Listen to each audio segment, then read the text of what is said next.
عبدالله د سولې د خبرو په اړه کوم اعلان وکړ؟ تازه یې څه ویلي او څه به کیږي؟ سلام ستړي مشئ. د شنبې په ورځ د عبدالله په مشرۍ د مصالحې شورا دویمه ناسته ترسره شوه چې پخواني ولسمشر حامد کرزي، استاد عبدالرب رسول صاحب، یونس قانوني، محمد محقق، امرالله صالح او یو شمېر نورو سیاسیونو پکې ګډون کړی و. دغې ناستې ته عبدالله په خپلو خبرو کې وویل د مذاکراتو د ځای پر سرناندرۍ باید د خبرو د ځنډ سبب نشي.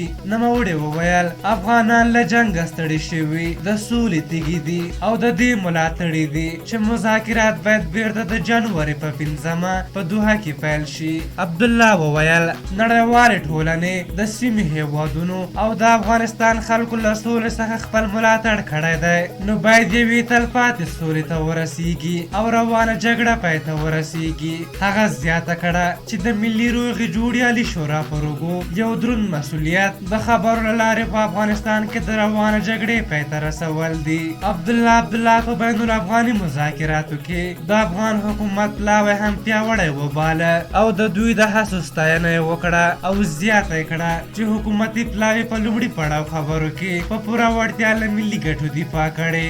بلخوا دې ناستې ته عبدالرب رسول صاحب هم په خپلو خبرو کې وویل چې افغان مرکچي پلاوي د افغانانو خاص استازیتوب کړی، خو په خبره یې طالبانو غوښتل چې د حکومت مذاکراتي ټیم کې تفرقه واچوي، ولې ناکام شول. صاحب د خپلو خبرو پر مهال زیاته کړه تر هغو چې دواړه لوریو کې د سولې رښتینې اراده پیدا نشي، سوله نشي راتلی. د یادونې وړ ده چې د بین الافغاني مذاکراتو لومړی پړاو د تېرې کوس میاشتې په 22مه نیټه پای ته ورسېده او ټاکل شوی چې د افغان سولې خبرو دویم پړاو د راتلونکي جدي میاشتې په 14مه بیرته پیل شي. په هر حال تاسو د عبدالله افغان سولې او استاد صاحب د خبرو په هکله څه نظر لرئ؟ خپل نظرونه مو راته په کومنټ کې ولیکئ. که زموږ ویډیو مو خوښه شوې وي ضروري لایک کړئ.